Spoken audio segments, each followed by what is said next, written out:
విషయాన్ని ఇంతకు పూర్వం నీ ముఖం చాలా అలంకారప్రాయంగా అలంకారములతో కూడుకున్నటువంటిది ఉంటున్నది.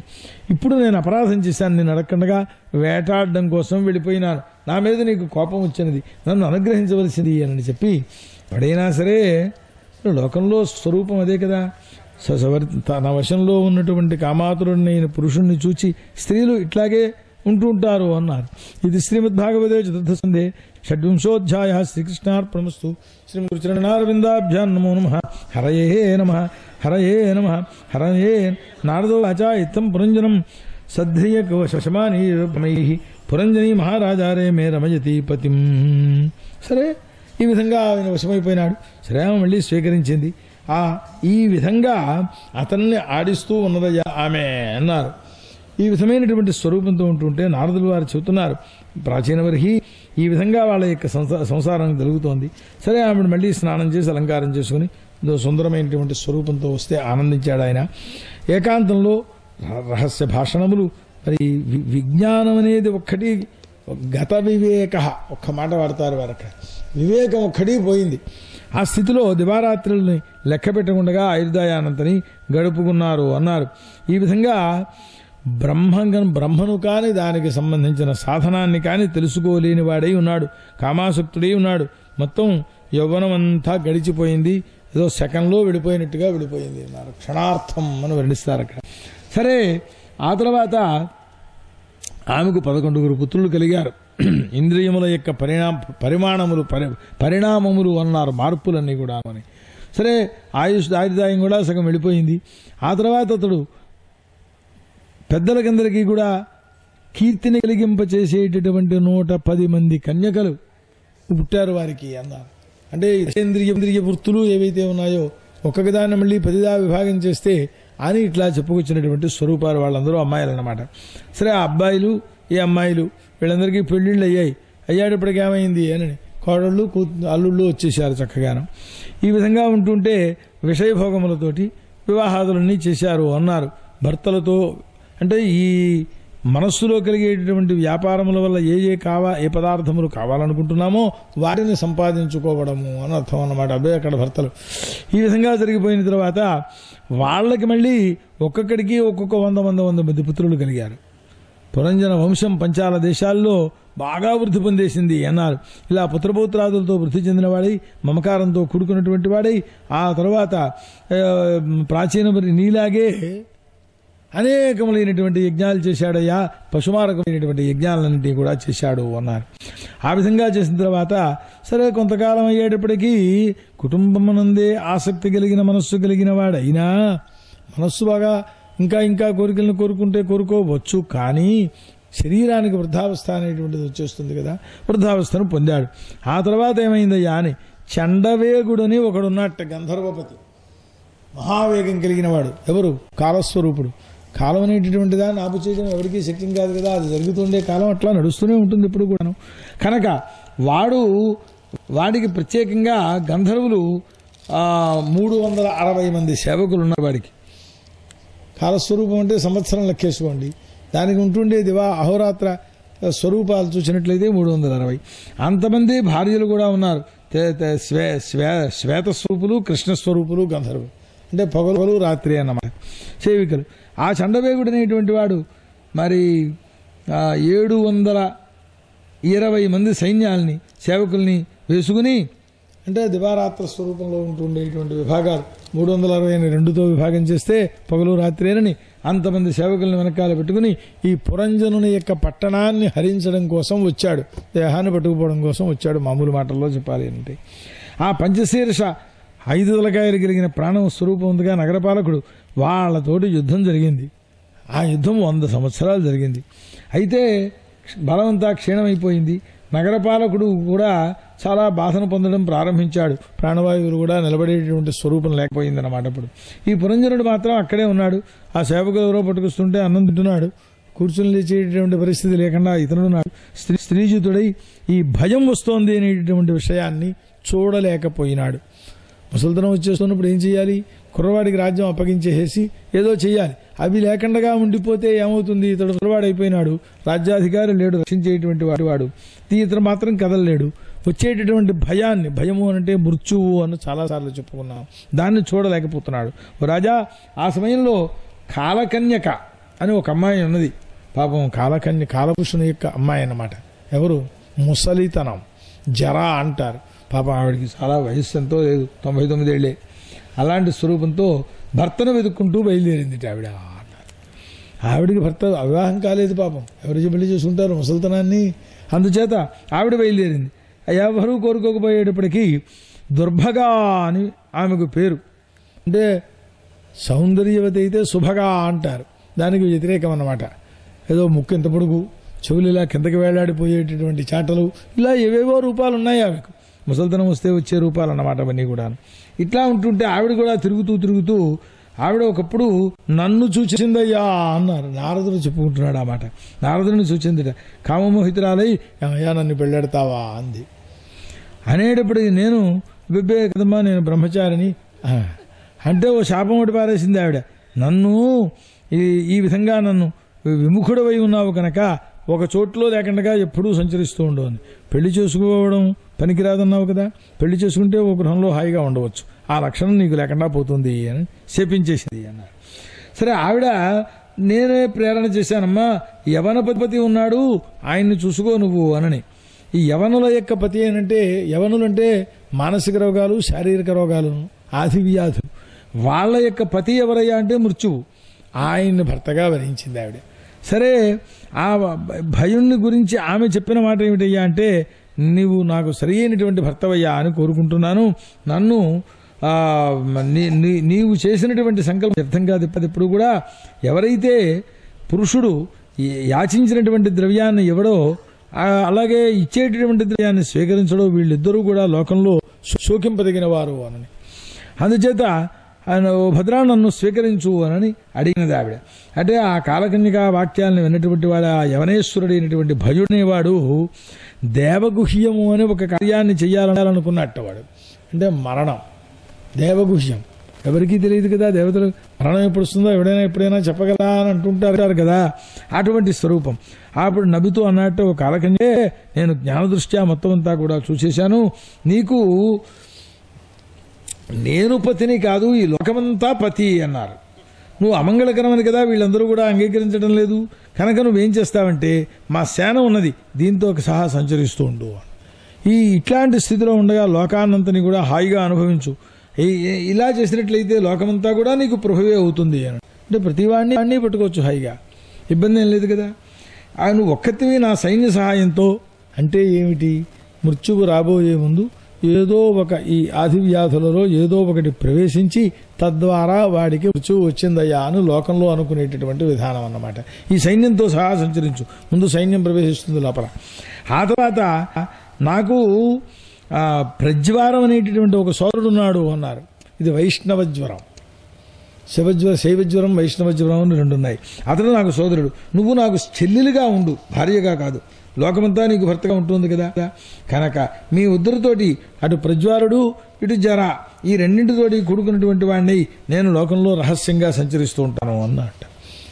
ఇది శ్రీమద్భాగవతే చతుర్థస్కంధ సప్తవింశోధ్యాయ. శ్రీకృష్ణార్పణమస్తు. శ్రీ గురుచరణారవిందాభ్యాం నమో నమః. హరయే నమః. హరయే నమః. హరయే నమః.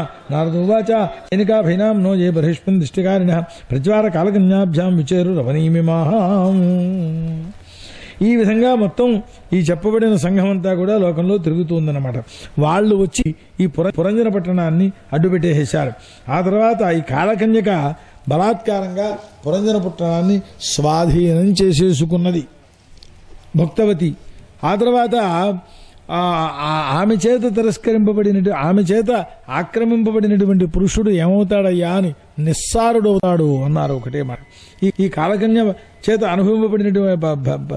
ఆక్రమింపబడినటువంటి ఆ పట్టణాన్ని యవనులందరూ ఆయా ద్వారములలో ప్రవేశించి, అంటే ఏం చేస్తారు, యవనులు ఆదివ్యాధులు అంటే ఎక్కడి నుంచి వస్తాయండి, ఈ ఇంద్రియముల పాఠవం తగ్గి ఇంద్రియముల ద్వారానే కదా కలిగేటటువంటి దోషాలన్నీ కూడా రోగాలు కనపడేటువంటివి. అందుచేత వాళ్ళు పీడించడం ప్రారంభించారు. ఇలా ఉండేటప్పటికీ ఈ లోపల ఉన్న పురంజనుడు మమత వీటితో కూడుకుని ఉన్నాడు కనుక ఎన్ని తాపాలు పొందాలో అన్ని పొందాడు. ఈ కాలకన్యక వచ్చేసేసి ఒక్కసారి ఆలింగనం చేసేసుకుంది ఈయన్ని అన్నారు. దాంతో ముఖం నుండే శోభ పోయింది. ఈ గంధర్వ యవనాదులందరూ వీళ్ళందరూ వచ్చేసి రాజ్యాలను పట్టుకుపోయారు. నష్టప్రజ్ఞుడైపోయినాడు అన్నారు. పట్టణమంతా పాడైపోయింది. ఇట్లాంటి స్వరూపంలో ఉంటుంటే పుత్రపౌత్రమాత్యాది ప్రీతిరహితమైన ఆ భార్యను చూచాడు. ఏం చేయాలో తెలియలేదు. తను చూస్తే కాలకన్య చేతిలో పడిపోయినాడు. దురంత చింతమైన ప్రతీకారం లేనిటువంటి మహాచింతను పొందాడు అన్నారు. ఆ స్థితిలో దీనికి ఉపాయం ఏమైనా ఉన్నదా ఈ కాలకన్యక చేతిలోంచి విడిపించుకోవడానికేనని. ముసలితనం వచ్చాక విడిపించుకోవడానికి ఉపాయం ఉందా లేదా ఎవరైనా ఆలోచించండి. ఎవరు చెప్పక్కర్లేదు దానికోసం చెప్పి. ఆ స్థితిలో ఈ పురంజనుడు లోకంలో విషయాన్ని కూడా సారరహితములు అని అనుకున్నటువంటి వాడై ఈ పుత్రాదులను లాలనం చేసుకుంటూ ఆ కాలకన్యోపమర్దితమైనటువంటి ఆ కాలకన్యక చేత ఆక్రమింపబడిన పట్టణాన్ని విడిచిపెట్టి పారిపోవాలి అని అనుకున్నాడు. ఇంతట్లో భయుడనేవాడు వచ్చాడు. వాడి సోదరుడు వచ్చాడు ప్రజ్వారుడు. వీళ్ళందరూ కూడా ఈ పట్టణాన్ని తగలబెట్టేశారు. పట్టణం అంతా తగులడిపోతుంటే ఏం చేయాలో తెలియక పౌరపుత్రాదులందరితోటి కొడుకున్నవాడై మహా దుఃఖాన్ని పొందాడు ఈ పురంజనుడు అనేటువంటి వాడు. ఇంతట్లో యవనుల చేత అడ్డుపెట్టే బంధింపబడిపోయినటువంటి వాడై ఈ పురరక్షకుడైనటువంటి వాడు పంచప్రాణ అహిస్వరూపం అది కూడా భయాన్ని పొందడం ప్రారంభించింది. ఈ నగరపాలకుడు కాలకన్యాగ్రస్తమైనటువంటి పట్టణానంతని చూచి రక్షించలేకపోయినాడు. సరే దాన్ని విడిచిపెట్టి ఆ నగరపాలకుడు పారిపోయినాడయ్యా అన్నారు. పెడితే ఏమైంది? ఇతడు శిథిలావయుడైపోయినటువంటి వాడై ఆ యవనులందరూ అడ్డుపెట్టేస్తే ఏడుస్తూ కూర్చున్నాడు అక్కడ. సఖికాని పుత్రపౌత్రాదులు ఇవన్నీ నావి అని అనుకుని ఆ స్త్రీ యొక్క వియోగ కాలంలో ఎంతో దుఃఖాన్ని పొందినటువంటి వాడై ఉండి కూడా ఈ స్థితిలో కూడా వాళ్ళనే ధ్యానం చేస్తున్నాడు. పాపం ఏమంటే అట్ట నేను వెళ్ళిపోతే ఈ బాలకులందరూ ఏమైపోతారు? అనాథురాలైన ఆ భార్య ఏమైపోతుంది? ఎట్లా జీవిస్తుంది ఆవిడ? పాపం నేను భోజనం చేయకుండా భోజనం చేయలేదే, నేను భయపడితే భయపడుతూ ఉన్నదే అని ఇట్లా బాధపడిపోతూ ఉండేవాడై విరహాతురాలై పాపం ఆవిడ గృహస్థ ధర్మాలను ఎట్లా పాటించగలుగుతుంది? ఆవిడ చచ్చిపోతుందా ఏమో అలా ఏది ఆలోచన చేయలేకపోతున్నాడు అన్నమాట. నావ మీద పెడుతూ ఉండేటటువంటి వారి నావ బదలైపోతే ఎలా ఉంటుందో అట్లా ఉంటుంది నేను లేకపోయినట్లయితే ఈ పుత్రాదులకందరికీ కూడా అని చెప్పి ఇలా బాధపడిపోతున్నాడు ఆయన. ఓ రాజా, ఇటువంటి కృపణ బుద్ధితో దీనబుద్ధితో దుఃఖిస్తూ ఉండేటటువంటి పురంజనుడు అనేటటువంటి వీణ్ణి ఆ భయుడనేటటువంటి వాడు మృత్యువు వచ్చి గ్రహించడం కోసం వాడు చక్కా వచ్చాడు. అయితే ఈ రోగములు యవనాదులందరూ కూడా స్వస్థానంలోకి తీసుకుని ఈ యవనాదులందరూ కూడా మృత్యుదేవతకు ఆ భయపురుషునకు సేవకులు కనుక వారు ఈ లోపలికి తీసుకొస్తున్నారు వారిని. ఇట్లా వస్తుంటే పాపం ఈ ప్రాణాదులన్నీ కూడా వాడి వెనకాలే బయలుదేరి పెడుతూ ఉంటాయన్నమాట సేవకులందరూ కూడాను. ఇప్పుడు ఈ సర్పం పట్టణాన్ని విడిచి వెళ్ళిపోయింది అని అన్నాం. అయ్యేటప్పటికి ఏమైపోయింది? స్వస్వరూపాన్ని పొందేసినది ఏనంటే పంచమహాభూతత్వాన్ని పంచమహాభూతములలోనూ కలిపేసింది అని అర్థం అన్నమాట. బలవంతుడైనటువంటి యవనుడు లాక్కుపోతూ ఉంటే ఈ అజ్ఞానావిష్టుడైనటువంటి పురంజనుడు అప్పుడైనా తనకు సఖుడు ఒకడుండేవాడు అనే విషయం మాత్రం గుర్తుకు రాలేదు అతనికి. వచ్చేటప్పటికి పూర్వంలో యజ్ఞంలో ఏ పశువులను ఇతడు యాగాలు చేశాడో అవన్నీ కూడా మంచి గొడ్డళ్ళు లేకపోతే ఇంకా బాకులు లేదా బల్లాలు అలాంటి కొమ్ములను ధరించినటువంటివి అవన్నీ ఇతన్ని ఛేదించడం ప్రారంభించాయి. ఈ విధంగా స్త్రీ సంగంతో కూడుకున్నటువంటి వాడై ఈ పురంజనుడు ఎన్ని సంవత్సరాలో మొత్తం ఆ చీకట్లో నరకంలో పడిపోయినటువంటి వాడై అక్కడ ఉండే దుఃఖాన్నంతనే అనుభవించి కాని పాపం ఆ ముందు కనపడినటువంటి పురంజని ఆమె యొక్క స్వరూపం మాత్రం మరిచిపోలేకపోతున్నాడు. మళ్ళీ జన్మ ఎత్తాడు అన్నారు. విదర్భరాజుగా పుట్టాడు. విదర్భరాజు అంటే కర్మఠుడు అని అర్థం. దర్భ విశేషంగా కలిగినటువంటి దేశం అది. ఆ రాజు అంటే బాగా కర్మల్ని చేసేటువంటి వాడు, ధార్మికుడు. అతడికి కూతురుగా పుట్టాట ఈయన. పుడితే మలయధ్వజుడు అనేటటువంటి పాండ్యదేశీయ రాజు ఉన్నాడు. ఆ మలయ పర్వతము అంటే పవిత్ర పర్వతాల్లో ఒకటి. అది ధ్వజంగా కలిగినటువంటి వాడు అంటే భగవంతుని యందు లగ్నమైన మనస్సు కలిగినటువంటి వాడు అని అర్థం అన్నమాట. అతడికి భార్యగా పుట్టాడు. భార్యగా పెళ్లి చేసుకున్నాడు అతను. ఈ మలయధ్వజుడు ఈ భార్య యందు 7 పుత్రుల్ని ఒక కన్యకను కూడా కన్నాడు అన్నారు. ఆ సప్తపుత్రులు ఒక్కొక్కరు అర్బుద సంఖ్య కలిగినటువంటి పుత్రులను కన్నారట వాళ్ళు. ఈ మలయధ్వజుడు యొక్క కూతుర్ని అగస్త్య మహర్షి పెళ్లి చేసుకున్నాడు అన్నారు. సరే అంటే ఆ వాళ్ళ యొక్క సమాగమం వల్ల దృఢచ్యుతుడనేటటువంటి ఒక మహర్షి బయలుదేరాడు. అతడికి యజ్ఞవాహుడనేవాడు పుట్టాడు. ఈ విధంగా ఈ మలయధ్వజుడు తన పుత్రులకు భూమిని పంపించేసినటువంటి వాడై శ్రీకృష్ణ పరమాత్మను ఆరాధించడం కోసం కులాచల పర్వతానికి వెళ్ళాడు. ఇప్పుడు ఈ విదర్భరాజ కన్యక, పూర్వం పురంజనుడు, ఇప్పుడు ఈ కన్యక రూపంలో ఉన్నాడు. అతడు భర్తను అనుసరించి బయలుదేరి వెళ్ళాలి అని బయలుదేరింది. ఈ మలయధ్వజుడు కులాచల పర్వతాల దాకా వెళ్ళిన తర్వాత అక్కడ తామ్రపర్ణి మొదలైనటువంటి నదీ జలములలో మనస్సులో స్నానాదులు చేసి అక్కడ ఉంటుండే మానసిక మాలిన్యాలను పోగొట్టుకున్నటువంటి వాడై కందమూల ఫలాదులు, ఆకులు, తృణోదకములు, తర్వాత ఈ శరీరాన్ని ఇట్లా కృషింపజేసుకుంటూ ఉండేటువంటి వాడై తపస్సు చేశాడు. సమదర్శి అయినటువంటి రాజు శీతోష్ణ సుఖదుఖాదులన్నింటినీ కూడా ద్వంద్వాలని సహిస్తూ ఉండేటటువంటి వాడై వాటినన్నింటినీ జయించాడు. వాసనలు పోయినాయి. మనస్సును పరమాత్మ యందు లగ్నం చేశాడు. వాసుదేవుని యందు భక్తిని కలిగినటువంటి వాడై 100 సంవత్సరములు ఒకచోటనే వృక్షంలా ఉండిపోయినట్టు పాపం ఆయన. సరే, తర్వాత ప్రపంచం నుండి విరమించాడు అన్నారు. అతడు సాక్షాత్ భగవంతుడైనటువంటి పరమాత్మ చెప్పిన జ్ఞాన మార్గంలో బ్రహ్మయందే మనస్సును లగ్నం చేసినటువంటి వాడి, బ్రహ్మనే జగత్తంతా కూడా చూస్తుండేటువంటి వాడి, ఇతర దృష్టులేమీ లేకుండగా ఈ సంసారంలోంచి ఉపరతిని చెందాడు ఆయన. ఆ తర్వాత ఈ వైదర్భి కూడా ఆ సమస్తమును విడిచిపెట్టినటువంటిది పూర్ణ ప్రేమతో కూడుకుని ఆ మలయధ్వజుడిని సేవించింది చిరకాలం. ఆ తర్వాత వ్రతక్షామ అంటారు, వ్రతాల చేతను బాగా కృషించిపోయినటువంటిది. అటువంటి స్థితిలో కూడా భర్త దగ్గరే కూర్చుని ఆయన్ని సేవిస్తూనే ఉన్నది అని. ఆ తర్వాత యథాపూర్వంగా సేవిస్తూ ఉన్నది. భర్త యొక్క కాళ్ళు పిసుకుతోందట. ఒకసారి పిసికితే వేడి కనపడలేదు, చల్లబడిపోయినాయి. అది చూచి ఏమైపోయినాడు అని ఉద్విగ్న హృదయంతో కూడుకున్నటువంటిది అసహాయురాలై పాపం తన ఒక్కతే ఇట్లా ఉండిపోయి మొత్తం మీద ఏడి చేసింది. పాపం ఏం చేయాలో తెలియక, లేవయ్యా నిద్రలే పడుకున్నావు, ఇట్లా కదలటం లేదు ఏమిటి వాడి ఇవో ఆ మాటలు అప్పుడు చెప్పవలసినటువంటి మాటలన్నీ కూడా దొంగలు నన్ను ఎత్తుకుపోతారేమో అని ఇట్లా భర్త పాదముల మీద పడి కన్నీళ్లు విడిచిపెట్టింది. సరే, కొంతకాలం అయ్యాక చితిని ఏర్పాటు చేసింది. భర్త దేహాన్ని అందులో ప్రవేశపెట్టింది. ఏడుస్తూ పాపం తాను కూడా అందులో ప్రవేశం చెయ్యాలి అని అనుకున్నది. పురంజనుడు తర్వాత ఈ దీని పేరు పాండ్యదేశరాజు యొక్క మలయధ్వజ యొక్క భార్య పుత్రిక, పాండ్యదేశరాజు యొక్క భార్య అయినటువంటి ఈమె అగ్నిహోత్రంలో పడిపోబోతుంటే ఆ 2 జన్మలకు పూర్వం ఒక స్నేహితుడు అభిజ్ఞాతుడు అని చెప్పుకున్నామే, వాడు చక్కా వచ్చి కనపడ్డాడు. అవి బ్రాహ్మణ వేషంలో వచ్చాడు. అమ్మాయి, ఎవరు నువ్వు, ఎందుకు ఏడుస్తున్నావు, ఏమిటి అగ్నిహోత్రంలో ప్రవేశించేద్దాం అనుకుంటున్నావు ఏమిటి అని పాపం అవన్నీ అడిగాడు. అవును, నిన్నెప్పుడో చూసినట్టుందే, నన్ను చూసినట్టు గుర్తేమైనా నీకుందా, నీకు స్నేహితుడినే కదా నేను అని అడగడం ప్రారంభించాడు. నన్ను విడిచిపెట్టి నువ్వు విషయ సుఖములు అనుభవించాలి అనే ఉద్దేశంతో వెళ్ళావు, ఏమైనా గుర్తున్నానా నేను అని చెప్పి. అంటే మానస సరోవరంలో మనమిద్దరము నివసిస్తూ ఉండేవాళ్ళం, ఇద్దరము చరోహంసగాను. ఆయనకు గుర్తుంది, ఈవిడికి గుర్తులేదుగా. నువ్వు నన్ను విడిచిపెట్టి గ్రామ్య సుఖాలు అనుభవించాలి అని భూలోకంలోకి వెళ్ళావు. అక్కడికి వెళ్ళేప్పటికీ ఎవరో అమ్మాయి కనపడింది. అక్కడ నగరం చూసావు, మొత్తం అక్కడికంతా వెళ్ళావు. అక్కడ 5 ఉపవనాలున్నాయి, ఒక పాలకుడున్నాడు, 3 కోష్టాలున్నాయి, 6 వర్తకులున్నారు, 5 హట్టలు, స్త్రీ స్వామినిగా ఉన్నావు నువ్వు అని ఇవన్నీ చెప్పుకొచ్చారు వారు. చెప్పుకొస్తే ఈ స్త్రీ వశమును పొందినటువంటి వాడు ఇట్లాగే ఉంటాడు అనే విషయాన్ని చెప్పడం కోసం చెప్పారన్నమాట దీన్ని. ఆ నగరంలో స్త్రీతో కూడుకున్నటువంటి వాడవి, ఆమెతో క్రీడిస్తూ ఎన్నో చాలా దుఃఖభూతములైనటువంటి అవస్థలను కూడా పొందావు.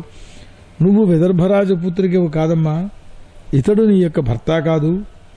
పురంజని అనే రూపంలో నవముఖద్వారంలో ప్రవేశించినప్పుడు పురంజనుడు అని రూపంలో పూర్వజన్మలో ఉన్న అది నువ్వు కాదు. ఇదంతా నా యొక్క మాయ, సృష్టించాం కేవలం మనిద్దరము హంసస్వరూపమైన వాళ్ళం. మన యొక్క వాస్తవికమైన గతి ఏదో చూడు. నేను నువ్వు అనేటటువంటి భేదం అనేటటువంటిది, నేనే నువ్వు, నువ్వే నేను, మన ఇద్దరికీ భేదం లేదు. జ్ఞానులైనటువంటి వారు మనలో భేదము లేదు అనేటటువంటి దాన్ని చూడగలుగుతారు. మన ఇద్దరికీ తేడాను వాళ్ళు చూడరు. దర్పణంలో అద్దంలో కనబడినటువంటి ప్రతిబింబం ఏదైతే ఉన్నదో దాన్ని ప్రతిబింబ రూపంలోనే చూస్తారు తప్ప. అట్లాగే బింబ ప్రతిబింబ స్వరూపమైన అంతరము మాత్రమే మన ఇద్దరికీ ఉన్నది తప్ప అంతకుమించి భేదం లేదు. మానసహంస ఆ పూర్వపు పరిచితమైనటువంటి సఖుడు రూపంలో ఉన్న ఆ హంస చేత ప్రబోధితమై అప్పుడు ఈ మరిచిపోయినటువంటి జ్ఞానానంతని కూడా ఒక్కసారి మళ్ళీ పొందినది అన్నారు.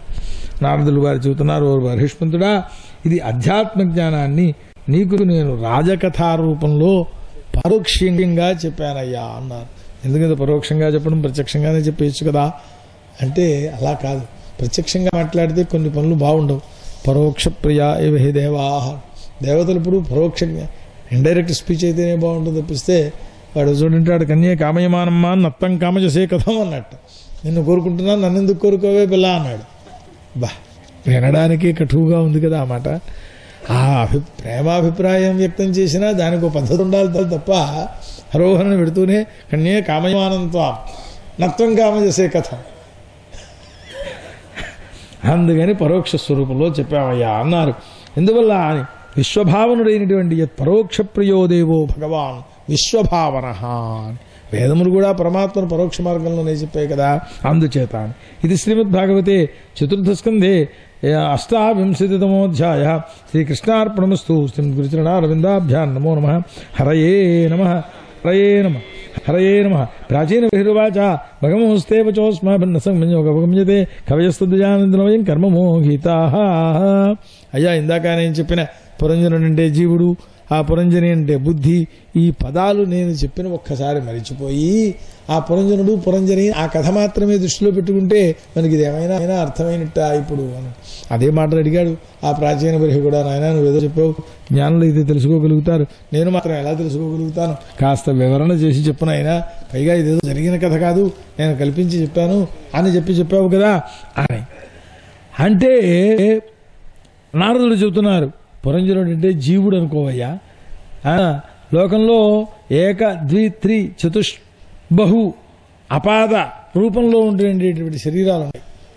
అంటే ఒకే కాళ్ళు, 2 కాళ్ళు, 3 కాళ్ళు, 4 కాళ్ళు, అసలు పాదాలు లేకపోవడం, లేదా బాగా పాదాలు ఉండిపోవడం, ఇలాంటి రకరకాల దేహాలు అవన్నీ కూడా యుక్తమైనటువంటివి కావు కదా. కాబట్టి ఆ క్రియాగుణాదుల చేతను వాటి యొక్క స్వరూపం మనకి తెలియదు.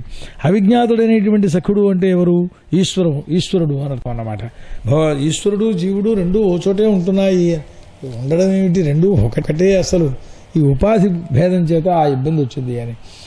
భోగాయుతమైనటువంటి శరీరం మనుష్య శరీరం, అదే పట్టణం అంటే అర్థము అనుకోండి అన్నారు. ఆ తర్వాత వివేకమయమైనటువంటిది బుద్ధి ఏదైతే ఉన్నదో అదే స్త్రీ స్వరూపము అని దాన్ని అధిష్ఠించి పురుషుడు ఇంద్రియముల చేత ఈ దేహంలో గుణాలన్నింటినీ పొందుతూ ఉంటాడు. ఆమె యొక్క స్నేహితురాండ్రు ఏవైతే ఉన్నాయో అవే జ్ఞానకర్మేంద్రియాలు, సఖుల పురుషులు అన్నమాట. వాళ్ళు స్త్రీలు సేవకురాండ్రు అని అన్న వారు ఎవరయ్యా అంటే వాటి యొక్క ఇంద్రియ వృత్తులు, వాటి యొక్క వ్యాపారాలు. ఆ తర్వాత ఉభయేంద్రియుడు అనేటువంటి పేరు కలిగినటువంటి బృహద్బలుడు వాడు మనస్సు. పంచాలహ అంటే పంచాల దేశాలు అంటే ఆయా విషయోపభోగములను పొందేటటువంటి స్వరూపాలు. నవద్వారయుక్తమైనటువంటి మానవదేహమే ఇది నవద్వారము కలిగిన నగరమునుగా వర్ణించాం. 2 నేత్రాలు, 2 ముక్కులు, 2 చెవులు, ముఖము, ఇవి 7 ఊర్ధ్వద్వారాలు. శిష్ణ గుదములు అనేటువంటివి అధోద్వారాలు. ఆ తర్వాత అక్షిణీ నాసిక, కళ్ళు, ముక్కులు, ముఖము అనేటువంటివి పూర్వద్వారాలు. దక్షిణ ద్వారం, ఉత్తర ద్వారం అంటే చెవులు అన్నమాట. పశ్చిమ ద్వారములు అంటే గుదశిష్ణాలు. ఆ తర్వాత ఖజ్జోతము, ఆవిర్ముఖి అనేటువంటివి అవి 2 నేత్రాలు. వాటి చేతనే పురంజనుడు చూస్తాడు, జీవుడు చూస్తాడు. నలుని నాలిని వాటి చేతనే ఆ నాసికాద్వారములు అన్నమాట. ముఖ్య అంటే ముఖము అనర్థం. విపణము అనంటే వచనేంద్రియ, మాట్లాడేటువంటి ఇంద్రియ యొక్క స్వరూపం. ఆపణము అనంటే మాట్లాడడం. పితృహు అనేటువంటి దక్షిణకరణం, దేవహు ఉత్తరకరణం. ప్రవృత్తి నివృత్తి శాస్త్రములు ఏవేవైతే ఉన్నాయో ఇవన్నీ పంచాల సంజ్ఞ కలిగినటువంటివి. ఆసురీ ద్వారం శిష్టం, అది గ్రామీణులైనటువంటి గ్రామ్య సుఖములకు ఆనందాన్ని కలిగింపచేసేటువంటిది అవుతుంది. నిరుడిత ద్వారం అది రహస్య ఇంద్రియం అన్నాం, అంటే మలపరిత్యాగేంద్రియం అన్నాం. గుడ్డివాళ్ళు ఎవరయ్యా అంటే చేతులు కాళ్ళు అని అర్థం. ఆ తర్వాత వాటితోటే గమనం, కార్యములు చేయడం ఇవన్నీ కూడా ఉంటాయి. అంతఃపుర హృదయం అంటే హృదయం అని అర్థం. అక్కడే మోహాధికమంతా కూడా కలుగుతుంది. బుద్ధి అనేటువంటిది స్వప్నంలో వికారం కలిగినట్టుగా లోకాల్లో వికారాన్ని కలిగింపజేస్తూ ఉంటుందన్నమాట. ఇంద్రియములు అనేటువంటి వాటిని మార్పులు చేసేది ఆ బుద్ధి యొక్క స్వరూపమే. కనుక గుణముల చేత బంధింపబడినటువంటి జీవుడు చూస్తూ ఉండేటువంటి సాక్షిభూతుడై ఉన్నప్పటికీ కూడా ఈ దర్శన స్పర్శన ప్రభృతులైనటువంటి వాటి చేత వాటిని అనుసరిస్తూ నేనే ఇది చేస్తున్నాను అని అనుకుంటుంటాడు. శరీరం అనేటువంటిదే రథం, ఇంద్రియములే అశ్వాలు. ఆ విధంగా మనస్సు అనేటువంటిదే రశ్మి స్వరూపం, బుద్ధి సారథి, హృదయం అనేటువంటి వాడు ఆ రథం మీద కూర్చునేటటువంటి రథికుడు కూర్చునేటటువంటి ఉపవేశన స్థానము అని చెప్పమన్నారు. ఈ విధంగా ఈ రథమును ఎక్కినటువంటి జీవుడు నాడే మిథ్యాభూతమైనటువంటి స్వప్నావస్థానం పొందాడు. అదే లోకం యొక్క స్వరూపానంతని చూడటం. 11 ఇంద్రియాలు సేనలు, చండవేగుడు అంటే కాలం, సేవకులు గంధర్వులు, 360 దివసాలు, అవన్నీ కూడా వాళ్ళ యొక్క భార్యలు గంధర్వ స్త్రీలు, వాళ్ళు 360 మంది ఉన్నారు. వీళ్ళందరూ పరస్పరం కలిస్తే ఆయుర్దాయాన్ని సంవత్సరాది రూపములలో హరిస్తూ ఉంటారయ్యా అని నా పుట్టినరోజు వచ్చిందండి. దెబ్బ పుట్టినరోజు 360 రోజులు గడిచిపోయిన ఆయుర్దాయం తగ్గిపోయింది. పుట్టినరోజున సంతోషించాలా, ఇది పోయిందని ఏడవాలా అంటే కాలకన్యక అన్నాం. అదే జరాస్వరూపం, ముసలితనం, మృత్యు అనేటువంటిది క్షయం, లోకాన్ని నశింప చేయడం కోసం వీళ్ళందరి యొక్క సహకారాన్ని పొందుతూ ఉంటుంది అని వర్ణించారు. ఆ తర్వాత ఆధులు వ్యాధులు వీళ్లే మృత్యుదేవత యొక్క సైనికులు. ప్రజ్వారం అనేటువంటిది 2 రకాలు ఉన్నది. ఆ జ్వరము దేహంలోంచి పుట్టేటువంటి క్లేశాదులు ఏవైతే ఉన్నాయో వీటన్నింటిలోనూ కూడా 100 సంవత్సరాలు ఆ జీవుడు వీటన్నింటితోటి కూడుకుని ఉంటూ ఉండేటటువంటి వాడై కూడా నిర్గుణుడైనా వాస్తవంలో నిర్గుణత్వం ఉన్నప్పటికీ నాది నేను అనేటువంటి అహంకార మమకారాలతో నిండిపోయిన వాడై విషయసుఖాలను పొందుతూ ఇవన్నీ నేనే పొందుతున్నాను అని భావన చేస్తూ ఉంటాడు. జీవుడు పరమాత్మను ఎంతవరకు ధ్యానం చెయ్యడో, ఆ స్వరూపాన్ని తెలుసుకోడో ఈ ప్రకృతి గుణముల యందు ఆసక్తి కలిగినటువంటి వాడే ఉంటాడు. ఒకప్పుడు దుఃఖ ప్రదేశాలు, ఒకప్పుడు శోక ప్రదేశాలు, వీటినన్నింటినీ కూడా పొందుతూ ఉండడం అనేటువంటి వాని యొక్క లక్షణం. ఇక్కడ ఒక పురుషుడు ఒకప్పుడు స్త్రీ, ఒకప్పుడు నపుంసకుడు, లేదా దేవుడు, లేదా పక్షి, లేదా పశువు, ఇన్ని రకాలు జీవునికే ఉన్నాయ్యా, సంశయం ఏం లేదు అన్నారు. ఎప్పుడైతే ఆకలి దెప్పికలు పడితే కుక్క గృహం తిరుగుతూ ఉండేటువంటిది ఉంటూ దెబ్బలు కొడుతూ ఉన్నా భోజనం ఎప్పటికో పొందుతుంది, లేదా పొందకను పోవచ్చు. అట్లాగే జీవుడు కూడా విషయాసక్తి కలిగినటువంటి వాడై అనేక రకములైన దేవ ప్రభృతి తిరియ పశుపక్ష్యాది కీట పర్యంతం సర్వదేవత సర్వ శరీరములను కూడా ధారణ చేస్తుండేటువంటి వాడై ఆయా ఫలములను పొందుతూ ఉంటాడయ్యా. ఈ పురుషుడు గురుతరమైనటువంటి భారాన్ని నెత్తి మీద పెట్టుకుని దాన్ని వహిస్తూ ఒకప్పుడు భుజం మీదకి మార్చుకుంటాడు. ఇదే దుఃఖమోచనం అనుకుంటాడు వాడు. నెత్తి మీద బరువు కాటెక్కిపోతే భుజం మీద కాటెక్కితే నెత్తి మీదకి. ఈ పాపకర్మలకు ప్రతీకారం అనేటువంటిది మాత్రం పుణ్యకర్మలు చేస్తే వస్తుందని మాత్రం కాదయ్యా. పాపములు చేస్తే దానికి ప్రతీకారం వేరు, పుణ్యములు చేస్తే దానికి వచ్చే ఫలితం వేరు. ఇవి రెండూ కూడా అనుభవించవలసినటువంటివే. ఈ రెండూ కూడా అజ్ఞానం వల్ల వచ్చేటువంటివే కూడా. కనుక డబ్బు లేకపోయినా సంసారం వల్ల సంసారాన్ని పోగొట్టేటటువంటి ఉపాయం ఇది. డబ్బు లేకపోతే దరిద్రం వస్తే ఆ పరమాత్మ జ్ఞానం కలుగుతుందని లేదు. అది వస్తే బ్యాంకు పోతే చేద్దామనే ఆలోచనే వస్తుంది తప్ప దేవుణ్ణి సేవిద్దామనే దృష్టి రాదు. అందుచేత పురుషుడు స్వప్నంలో లింగస్వరూపంలో ఉంటాడు. అప్పుడు మనస్సు కూడా సంచరించడం మానేసేస్తే గాఢ నిద్రావస్థ అవుతుందన్నమాట. తన యొక్క అజ్ఞానం వల్లనే ఈ సంసారం అనేటువంటి బంధంలో పొందుతున్నాడు. ఇది పోవాలి అని అంటే ఆ కృష్ణ పరమాత్మ యొక్క భక్తి తప్ప మరో మార్గం లేదయ్యా. వాసుదేవుని యందు భక్తి యోగాన్ని కలిగిన వారై భగవత్కథలు శ్రవణం చేస్తూ శ్రద్ధాలోనులై ఆ పరమాత్మ యందు లగ్నమైన మనస్సు పొందగలిగిన వారు అవుతారు శీఘ్రంగా. భక్తి యోగమే వైరాగ్య జ్ఞానములను రెండింటినీ కూడా కలిగింపచేస్తుందయ్యా. బ్రహ్మ, శివుడు, మనువు, దక్షుడు, ప్రజాపతులు, శనైష్ఠికులు, సనకాదులు, మరీచి, అత్రి, ఇలా ఎన్నో మందిని చెప్పారు. వీరందరూ కూడా తపో విద్యా సమాధుల నుంచి ఏ పరమాత్మను చూడదలుచుకున్నారో దాన్ని ఇంకా చూడలేకపోతున్నామని వాళ్ళు కూడా చూస్తూనే ఉన్నారు. ఆ సాక్షాత్ అతి విస్తరమైనటువంటి శబ్దబ్రహ్మయందు అంటే వేదముల యందు మాత్రమే లగ్నమైన మనస్సు కలిగినటువంటి వారై, అంటే ఉపనిషద్భాగముల జోలికి వెళ్లకుండగా కేవలం పూర్వ వేదముల యందు అని అర్థం. వేదవిహితమైన కర్మలను చేస్తున్నా ఈశ్వరుని యొక్క తత్వం తెలియదు. నకర్మణ న ప్రజయా అని స్పష్టంగా చెప్పాయి కనుక శృతులు. కనుక భగవంతుడు ఎవరి యందు అనుగ్రహాన్ని పొందుతాడో, అనుగ్రహాన్ని కల్పిస్తాడో వాడికి మాత్రమే కర్మ మార్గమందు లగ్నమైనటువంటి బుద్ధి విరమించి ఆ తర్వాత ఉత్తమమైనటువంటి మార్గాలను పొందుతాడు. కనుక నువ్వు ఈ వేదాల్లో చెప్పబడినటువంటి కర్మ మార్గములయందే ఇదే పరమ ప్రయోజనం కల్పించేటటువంటి దృష్టిని మరిచిపోవలసిందయ్యా. అవి కర్మ మార్గాన్ని చెబుతాయి. ఆ వేద తాత్పర్యం ఎక్కడికి అంటే ఆ తత్వాన్ని, స్వరూపాన్ని పూర్తిగా అవి మాత్రమే చదివినటువంటి వాళ్ళు పొందలేరు. ఓ ప్రాచీన బరిహి మహారాజా, పూర్వంలో నువ్వు కుశాగ్రములతో భూమండలానంతని పరిచేసేసి యజ్ఞాలు చేసినటువంటి వాడి నేను ఇన్ని యజ్ఞాలు చేశా. అదిటే పాపం వెనక ఉండే వాస్తవమే. కర్మ మాత్రం చేసేటప్పుడు కలిగే స్వరూపం అదే. కర్మతత్వం ఏమిటి, విద్యాస్వరూపం ఏమిటి, ఇవన్నీ తెలుసుకోలేకపోతున్నావు కనుక విష్ణుమూర్తిని సంతోషింపచేసే బుద్ధి కలిగితే అది విద్య. ఆ భగవంతుడు దీని పేరు అణుమాత్రమైనటువంటి భయం కూడా ఆ పరమాత్మ యొక్క అనుగ్రహం కలిగితే ఉండదయ్యా. ఓ పురుషపుంగవా, నీ యొక్క శంకనంతని కూడా పోగొట్టాను కదా, ఇంక రహస్యం ఇంకేం చెప్పాలి నీకు. ఒక మాట చెబుతాను. స్త్రీతో కూడా సంచరిస్తూ ఉండేటటువంటి తుమ్మెద ఉన్నది. ఆ స్త్రీతో కూడా పుష్పవాటికల్లో సంచరిస్తూ దీని పేరు తర్వాత వచ్చేటటువంటి తోడేళ్ల యొక్క స్వరూపాన్ని తెలుసుకోలేక వ్యాధబాణం చేత హతమైన ఒక మృగము యొక్క స్వరూపాన్ని తెలుసుకో అన్నారు.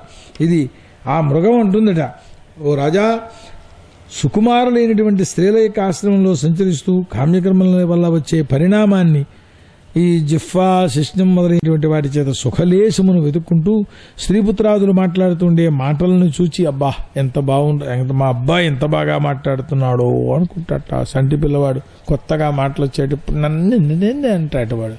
అనేడు మా అబ్బాయి నన్ను నాన్న అని పిలుస్తున్నాడు, ఎంత బాగా మాట్లాడాడు, మధురంగా ఉన్నది, కలమధురం అంటారు దాన్ని. ఇవన్నీ ప్రయోజనం లేనివయ్యా. కనుక వీటన్నింటినీ కూడా దీని పేరు వెనకకు మళ్లించినటువంటి వాడవై ఆ పరమేశ్వరుణ్ణి శరణు పొందాలయ్యా, సర్వదా సంసార నివృత్తిని పొందాలి అని చెప్పారట. అంటే అప్పుడు ప్రాచీన బర్హి, మహానుభావా, నువ్వు చెప్పిందంతా విన్నాను, మా ఉపాధ్యాయులు ఎవరు నాకు ఈ విషయం చెప్పలేదు అన్నారు. ఎలా చెబుతారు? వాళ్ళకి కర్మ మార్గం వరకే తెలుసు, ఎన్ని కర్మలు చేయించాలో చేతనం ఉన్న వాళ్ళకి అవే చెప్పారు. వాళ్ళు తప్పే ఉంది అందులో కూడా. వాళ్ళకి తెలిస్తే ఒకవేళ నాకు చెప్పు ఉండేవారే, నా యందు చాలా ప్రేమ కలిగినటువంటి వారే. మహాసంశయం, ఇది నువ్వు నాకు ఛేదన చేసినటువంటి వాడవై ఉత్తమమైనటువంటి మార్గాన్ని చూపించావయ్యా. కానీ ఒక్క ప్రశ్న మిగిలిపోయిందన్నాడు. ఏమిటయ్యా అని. ఈ దేహంలో ఉన్నటువంటి వాడే సంసార కర్మలు చేస్తున్నాడు. దేహాన్ని విడిచిపెట్టి వెళ్ళిపోతే అక్కడికి వెళ్ళి ఇంకో శరీరం పొందుతున్నాడు, అక్కడ ఇంకో కర్మలు చేస్తున్నాడు, లేదా ఫలాన్ని అనుభవిస్తున్నాడు. ఇదిగా వైదిక జ్ఞానంలో ఇప్పుడు మీరు చెప్పేటువంటి స్వరూపం అంతా కూడా ఇది ఎలా కుదురుతుంది అని. ఈ చేసిన కర్మ తక్షణమే పోతున్నది. కర్మ 14వ తారీఖు వచ్చిందంటే భాగవత సప్తాహం పూర్తయిందండి అన్నాం అనుకోండి. అయిన తర్వాత భాగవత సప్తాహం ఇక్కడ ఉందా? అప్పుడు కనపడలేదు. దాన్ని వాళ్ళు ఏమని చెబుతారు? అదర్శనం. నాశం అంటే అదర్శనం అనే అర్థం. ఈ పోయినటువంటి కర్మ వల్ల మళ్ళీ ఫలితాన్ని ఎట్లా వాడు పొందుతున్నాడు అంటే, ఆయన మనఃప్రధానభూతమైనటువంటి ఏ లింగదేహంతో పురుషుడు కర్మ ఆరంభం చేస్తున్నాడో ఆ శరీరం ఎక్కడికి పోదు, లింగదేహం అనుసూతంగా వెడుతూనే ఉంటుంది.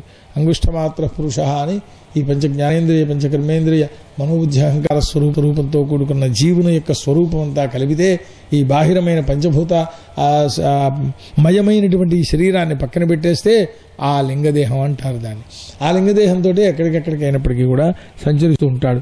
కాబట్టి వాడేమనుకుంటాడట అంటే, ఇక్కడ చేసిన వాడైనా అక్కడికి వెళ్ళి ఫలితాన్ని అనుభవించడం అనేది ఇప్పుడు కుదురుతుంది, వీడే అక్కడికి కూడా వెళ్ళాడు అని. సరే, నావే ఈ లోకాలన్నీ కూడా నేనే అని చెప్పి ఈ విధంగా భావన చేస్తుండేటువంటి వాడు ఆయా విప్రాయ దేహాలు ఎన్నెన్ని దేహాలు పొందాలో అని పొందుతూ ఉంటాడు. ఇది సుఖం కోసం అని చెప్పి ప్రారంభిస్తాడు. ఆ సుఖం కోసం ప్రారంభించాలని అనుకుంటాడు వాడు. వచ్చేటటువంటిది కాళ్లకు బంగారు సంకెళ్ళు వేస్తే బంగారు ఆభరణం కదా అని చెప్పి సంకెళ్ళత్వం పోదు కదా దానికి, ఎందుకు నడవడానికి అడ్డే. అట్లా అది బంగారం సంకెళ్ళైనా ఇనుప సంకెళ్ళైనా దాని యొక్క స్వరూపానికి అవరోధకం లేదు. ఆ వస్తువు యొక్క గొప్పతనం వేరే తేడా ఉన్నప్పటికీ కూడా కనుక అహంకారమయమైన కర్మతో మళ్లీ దేహాన్ని పొందుతూ ఉంటాడయ్యా.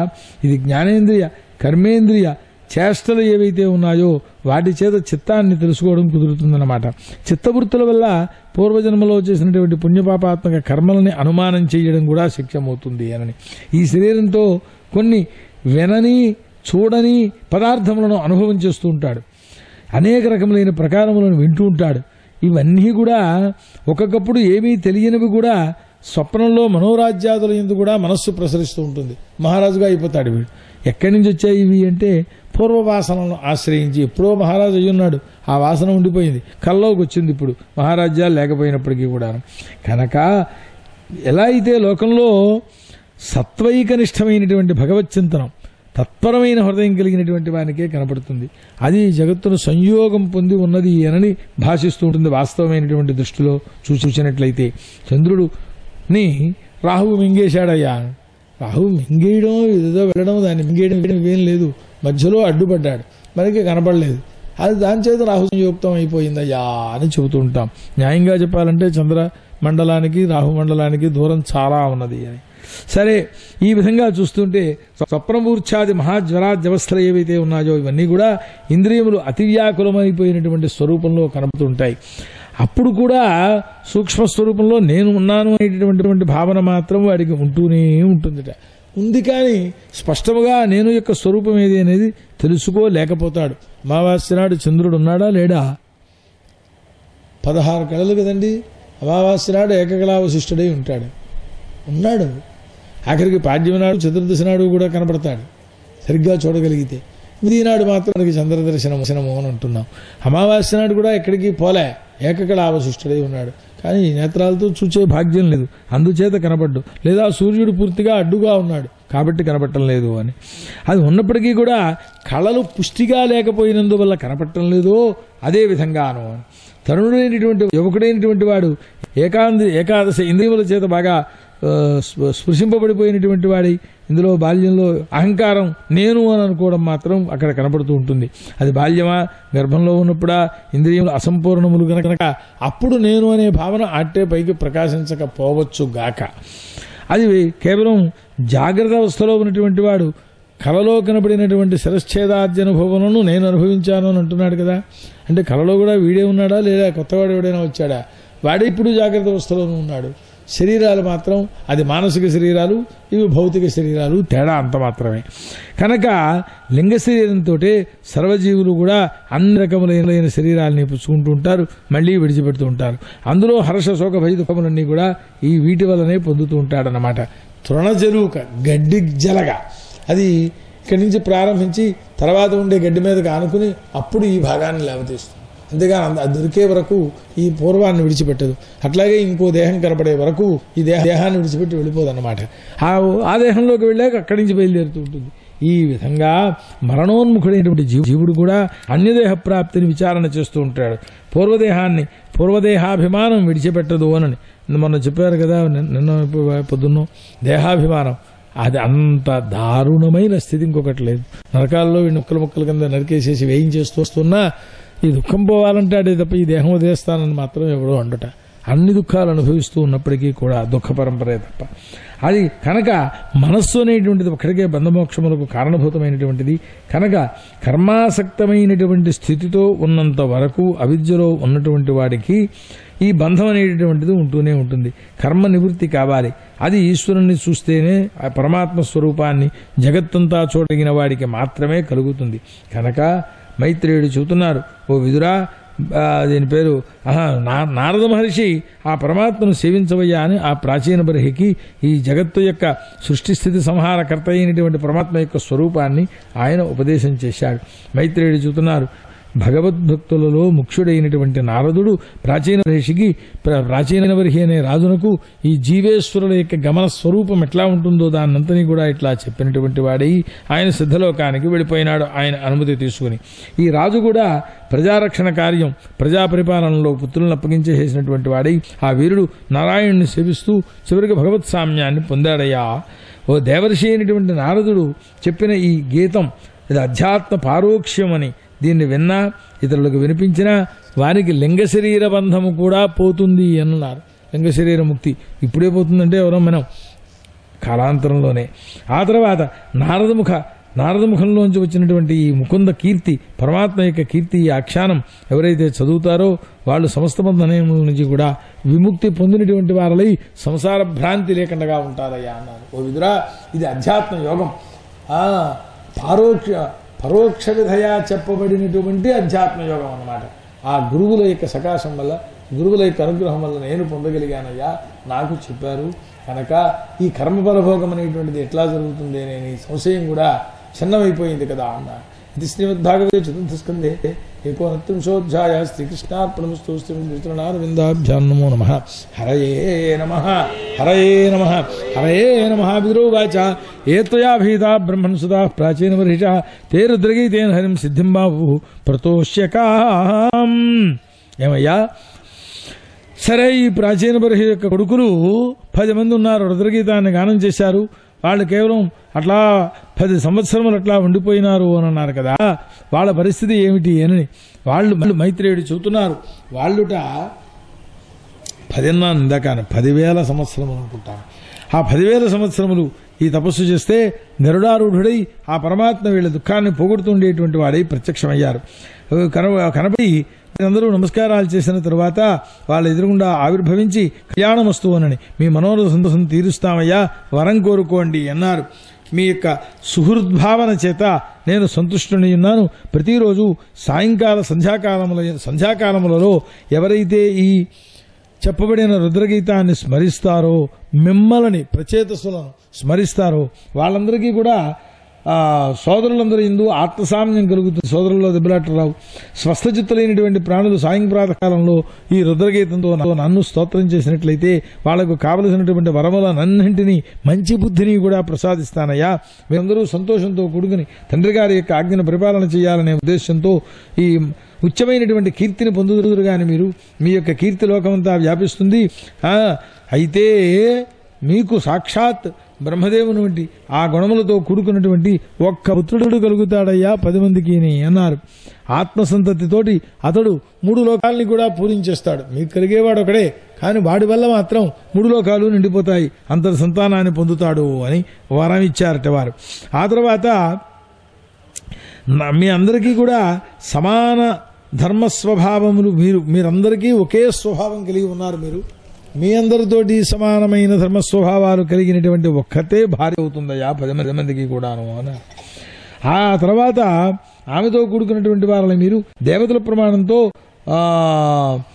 దివ్య సహస్రవర్షాణం సహస్రం అంటే 1000 దేవతల 1000 సంవత్సరాలు 1000 ఆ తర్వాత 10 లక్షలు అంతవరకు కూడా భూలోకంలో సమస్తమైనటువంటి భోగాల్ని అనుభవించండి నా యందు భక్తి మాత్రం విడిపోకుండా ఉంటుంది సంసారాన్ని జయించినటువంటి వారై నా చింతనలు చేస్తున్నారు కనుక గృహస్థులైన వారు గృహస్థ ధర్మాన్ని ఆచరించినా అవి బంధానికి కారణం కావు అని చెప్పి నన్ను హృదయంలో ధ్యానం చేసినంత మాత్రం చేతనే మోహ హర్ష శోకాదులతోటి విముక్తి పొందుతారు అని చెప్పి ఆ పరమాత్మ అనుగ్రహించారు వారిని వీరందరూ నమస్కారాలు చేస్తూ సమస్త క్లేశములను పోగొట్టేటటువంటి సర్వసాత్తులకు భక్తుడైన పతి అయినటువంటి ఓ కమలనైనా ఇక్కడదే ఈ శ్లోకం నమః కమలనాభాయ నమః కమలమాలినే నమః కమలపాదాయ నమస్తే కమలేక్షణ నమః కమలకింజల్క పిశంగామలవాససే సర్వభూత నివాసాయ నమో యుంక్ష్మహి సాక్షిణే అని ఇట్లా వారు స్తోత్రాలు చేశారు